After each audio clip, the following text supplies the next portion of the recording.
problem, which seems to sort of go on forever. So there's quite a lot of workings required for both parts of this question. So we'll start off with 6a then, which says use integration by parts to integrate ln 3x.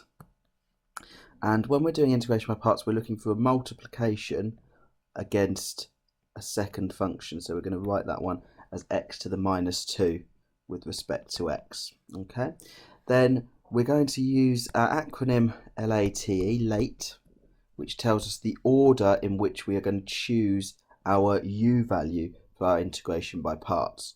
So L stands for logs, algebra, trigonometry and exponentials. So we're going to choose u to be ln 3x, and we're going to choose dv by dx to be x to the minus 2.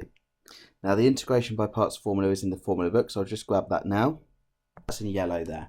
So we can see that we've identified our u and our v, and our dv by dx. Okay, so differentiating ln 3x, then we're going to be finding du by dx here. Now this one we're going to need to use chain rule unless we've remembered the standard result. So I'm going to do this integration just over here because like in a previous question, if we don't do it sort of separately, we might get a bit confused with our u's. So I'm going to be differentiating y equals ln u, where u is equal to 3x. This is me just using chain rule. U has now got a completely different value. So dy by du is 1 over u, and du by dx is 3. So chain rule says we're doing dy by du times du by dx, which means I'm doing 3 times by 1 over 3x. And that actually, the 3's will cancel with each other, leaving me with 1 over x as my differential of that function. So du by dx over here is that result of 1 over x. It's not 3 over x, it is 1 over x. So very important that if you don't remember that, you do take your time to use your chain rule here in order to get that one right. I'm integrating this function here to find out what v is. So integrating is add 1 to the power, divide by the new power. So I'm doing minus 2 plus 1, which is minus 1, divided by the new power of minus 1. So v is going to be minus x to the minus 1. So we've now found our 4 terms, and now it's just a case of putting it into the integration by parts formula and then simplifying where we need to. So u times v is going to be ln 3x, which is u, times by v, which is here. I'm going to write this another way actually. I'm going to write this as minus 1 over x. Okay, so u times v is minus ln 3x over x. And I'm subtracting the integral of v, we've just written as minus 1 over x, times by du by dx. So du by dx is this one here, which is another 1 over x, integrated with respect to x there. So what I'm actually going to be doing here, let's just give myself plenty of room for the algebra. So the term on the outside is going to remain unchanged. That doesn't simplify at all. Inside my integral, I've now got minus 1 over x squared to be integrated with respect to x. I'm going to take this minus out the front because it's a constant value.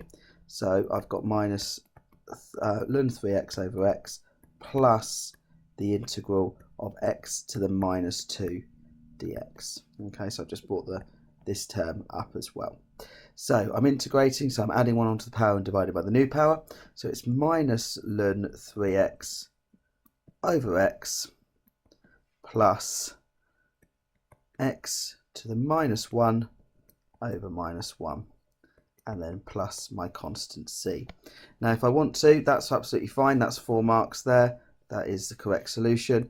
We can just tidy that one up, being minus ln 3x over x minus 1 over x plus c. So that would possibly be the nicest form that we could actually leave our answer in there.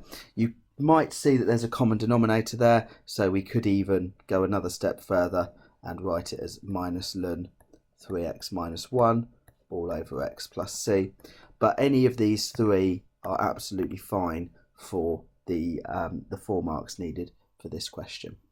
I'm going to remove this workings now, and we'll then have a look at part B, but we will keep in mind that we have got this solution here from part A. So part B then, 7 marks. I'm going to be quite explicit with where the marks are awarded as well in this question, because I think this is one which a lot of students found very tricky, and so it's really important that even if you're not going to gain all 7 marks, you gain as many as you possibly can. So the region bounded by the curve ln 3x over x is being rotated through 2 pi radians about the x-axis to form a solid. So what we're using here is the formula that says we're going to be doing the integral between, in this case it's 1/3 and 1 of y squared with respect to x. Okay, so that's our formula for the volume of revolution about the x-axis. Okay, volume of revolution about the x-axis. We've got to remember that before we can get started and get the first mark. So what we're having to do then is put our y in, but obviously it's y squared. So we are going to be taking pi multiplied by the integral between 1/3 and 1 of ln 3x over x all squared with respect to x. Okay, and then if we want to we're then going to expand, the squared here. So for our first mark, we are going to be writing pi between 1/3 and 1 of ln 3x all squared over x squared, and integrating that with respect to x. So this is where the first mark comes from. Okay, so what we then have to do is, this is not the same as the first question. Okay, it's very important to spot that straight away. These are not identical. So we're going to have to use integration by parts, similar to what we've done in the first question, but not quite the same.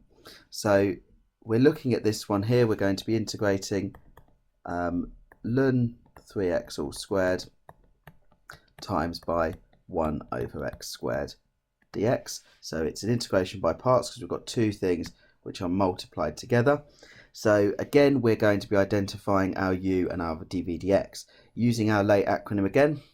So logs, algebra, trig and exponentials. We're going to be choosing the u to be the logarithmic term ln 3x all squared, and we are going to be choosing the dv dx to be x to the minus 2. Very similar to what we've already done.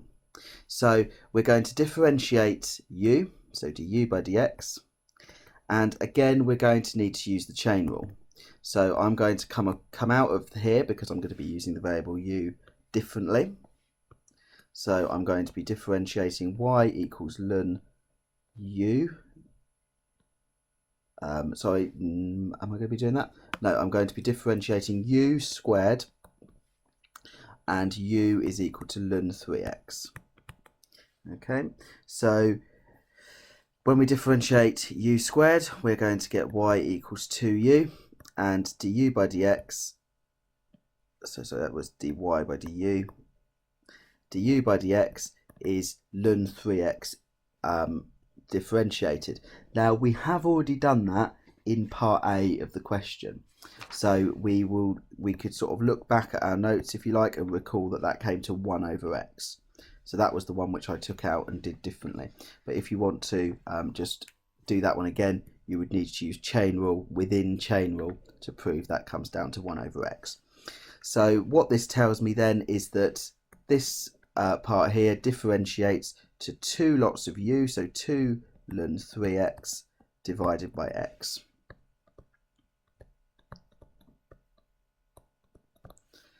And I now want to find dv, but I know dv by dx, so I want to find v. So add 1 to the power and divide by the new power. And once again, our v is actually the same as it was in the previous question, so it is minus 1 over x. Okay, I'm just going to scroll up and just grab the the rule for integration by parts, so then we can sub everything in.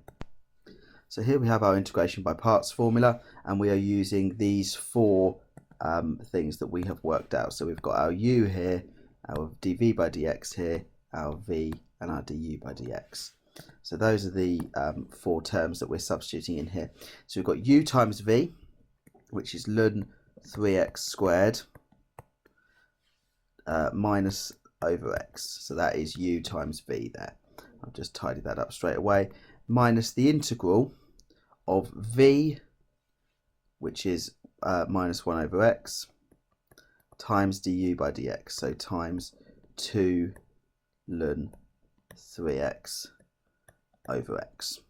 Okay, now we need to tidy up what's in here. It looks like we're going to be keeping going around in circles, but in a moment we're going to spot something that's going to save us a lot of time. So I've got minus ln 3x squared over x minus the integral. So within here I've got the minus, the top is being, so I'm just multiplying out this fraction. So 1 times this top term is just going to leave me with 2 ln 3x, and x times x is x squared dx. Okay, now the constant term within this is going to be the minus 2. So I'm going to take the minus 2 out the front of this integral. So I've got minus ln 3x all squared over x minus minus 2, and then the integral of ln 3x over x squared with respect to x. So we know that the two minuses here are going to make a plot positive. So I've got minus minus 2, so plus 2. And now the really important thing to do to stop you having to do any additional work, because there's enough as it is to notice what's happening here. This here is identical to part A of the question. So in part A of the question, if we just scroll up here, in part A of the question, we had to integrate ln 3x over x squared, and we found that that integrated to this term here. So instead of having to do that integration, again, we can just take what we've found in the previous question and use that to help us with our final solution. So I've brought that down here. The plus c is going to go because we're now doing definite integration. We are multiplying it by 2. Sorry, let's just make sure I can draw. So we are multiplying it by 2, and we are adding onto that minus ln 3x all squared over x. Now this is now being integrated, so this is now being integrated fully using the integration by parts. So then we've got our limits. Now I said at the beginning I was going to tell you where we get each of the marks, and I sort of forgot to do that. We've also got the pi out the front. So at this point we have now got 1, 2, 3, 4, 5 marks. So this is 5 out of the 7 marks have been awarded if you get down to this stage. Okay, there was another mark for this stage here, and there were 2 marks for finding the du by dx and v the first time round. So we're here with our 5 marks, and obviously we want to make sure we get our next 2 marks. So what I'm going to do firstly is I'm going to just tidy up what's in the brackets here, okay, and just make everything a little bit nicer, expand this bit and just try and make everything really, really clear before we sub in our limits. So pi remains out the side here. Can't really do much with the top, with the first term, sorry. So I'm just going to leave that exactly as it is, but I'm going to expand that plus 2 bracket. Okay, so I'm going to have minus 2 ln 3x over x, and I'm going to have minus 2 over x between 1 and a third. Okay, so whilst it's not ideal, this is as good as it's going to get. So now we're going to start subbing in our limits. So the first limit we're subbing in is 1. So I'm going to have minus ln 3, because 1 times 3 is 3, squared over 1, minus 2 ln 3 over 1, and then minus 2. So that's my first one. And actually, let's use brackets slightly more effectively. So that's the first one, and then the second one, we're putting a third in. So we're getting minus ln a third times 3 is 1 over a third, minus 2 ln, and again 1 over a third, and 2 divided by a third is 6. Okay, so how many thirds go into 2? 6 thirds go into 2. Now, obviously you can just double check this on your calculator if you want to, but ln of 1 is just 0. Okay, ln 1 is 0. So that tells me that I can already do quite a bit on this second part. So I can make this is 0, minus 0, minus 6. Okay, so that's that part there. Over here, I've got pi multiplied by, so I've got ln 3 squared, which I'm not going to do much more with. I'm just going to leave that as minus ln 3 squared. This term I'm going to write as 2 ln 3, and then I've got the minus 2. So effectively, all I've then got to do here is note that I'm minus 6. So let's just write this out fully for us. Minus 2 ln 3, minus 2 minus minus 6. Pi still out the front there. So my final solution, and this is what the mark scheme says for our 7th mark, was, open your bracket, minus ln 3 all squared, minus 2 ln 3, and then you're going to have minus 2 plus 6, which is plus 4. And if you get to there, you're then at all 7 marks, and you've successfully found the volume when that curve was rotated around the x-axis. So certainly everything stays in its exact form, so just scrolling all the way back up to the question there, finding the exact value of the volume. We've kept it as an exact value, everything's in terms of logarithms, so it is completely exact. So just to sort of take you back through step by step what's actually happened here. So we identified it was a volumes of revolution question, and we substituted everything in. So then we got to this point here, which was where we got our first mark. Okay, then completing this section, so identifying our u and our v, dv dx and du by dx, got us 2 more marks before substituting everything into the formula at this stage to get to mark 4. Okay, mark 5 was then awarded for identifying the fact that you had ln 3x over x squared, which is the same thing as part A, and therefore substituting in what you found in part A. So that's where we're up to with our 5 marks. From there, we tidied it up a little bit, and then we substituted in 1 and a third into here. So once we got down to this stage, this was then 6 marks, and then tidying it up to give us a solution which is here worth 7 marks. So certainly no one's saying this is a simple question. Lots and lots of algebra skills required to work that one through, but that's a fully worked solution for that question 6 from the 2016 Core 3 paper.